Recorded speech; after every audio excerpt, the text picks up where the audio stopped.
considered here is the sense of distance. For example, the distance between you and this screen is nothing but a feeling of space formed in your brain. Also, objects that seem to be very distant in one person's view are actually images clustered at one spot in the brain.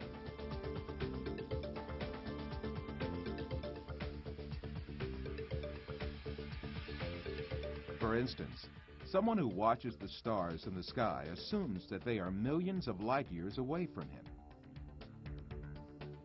Yet the stars are right inside himself and the center of vision of his brain.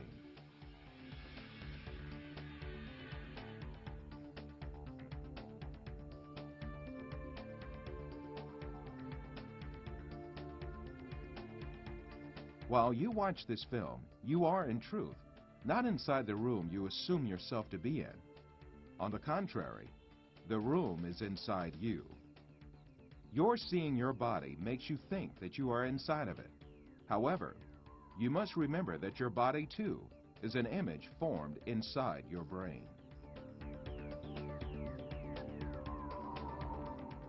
So far, we have been speaking repeatedly of an external world and a world of perceptions formed in our brain, the latter of which is what we see. However, since we can never actually reach the external world, how can we be sure that such a world really exists?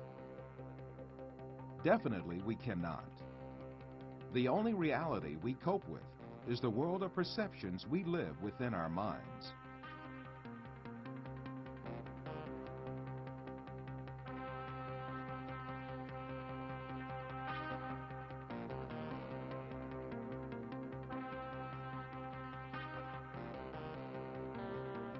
We believe in the existence of objects just because we see and touch them, and they are reflected to us by our perceptions.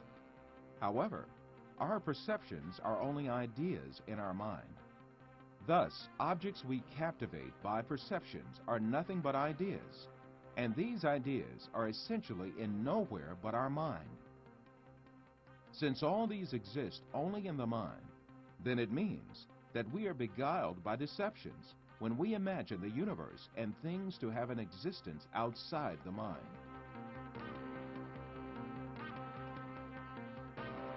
To imagine matter to have an existence outside the mind is indeed a deception. The perceptions we observe may well be coming from an artificial source. It is possible to see this in the mind's eye by an example.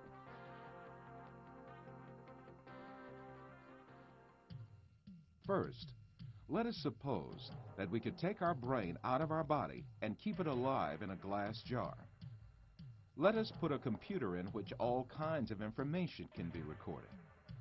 Finally, let us transmit the electrical signals of all the data related to a setting, such as image, sound, and smell, to this computer.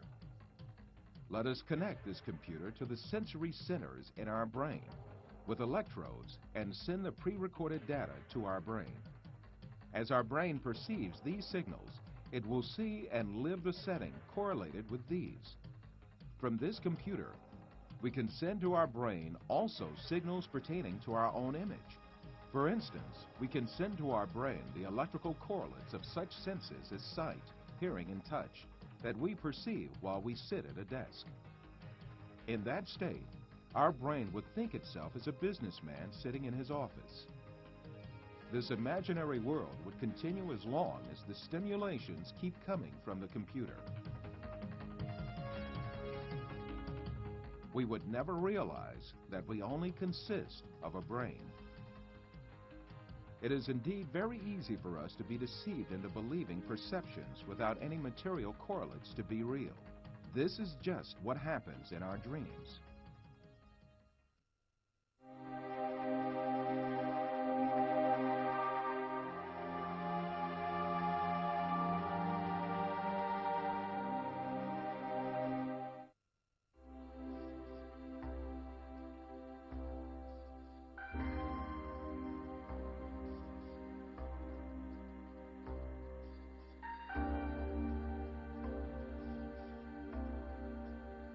For you, reality is all that can be touched with the hand and seen with the eye.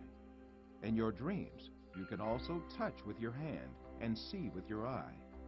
But in reality, you have neither hand nor eye, nor is there anything that can be touched or seen. Taking what you perceive in your dream to be material realities, you are simply deceived.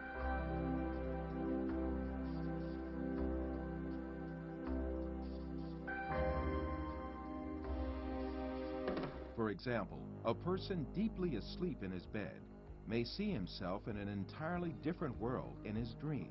He may dream that he is a pilot and command a giant airplane,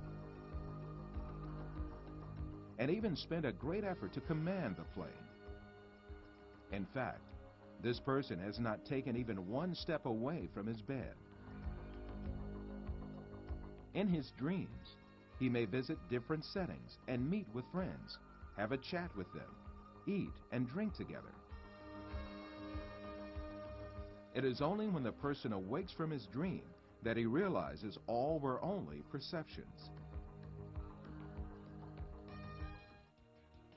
If we are able to live easily in an unreal world during our dreams, the same thing can equally be true for the world we live in.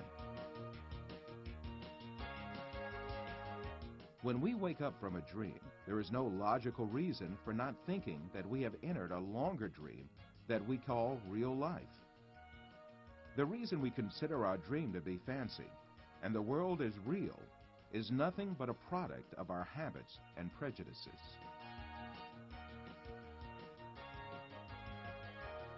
This suggests that we may well be awoken from the life on earth, which we think we are living right now, just as we are awoken from a dream.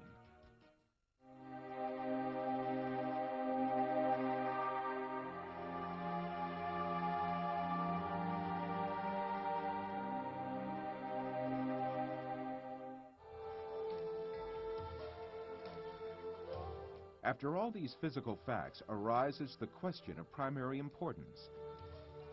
If all physical events that we know are intrinsically perceptions, what about our brain?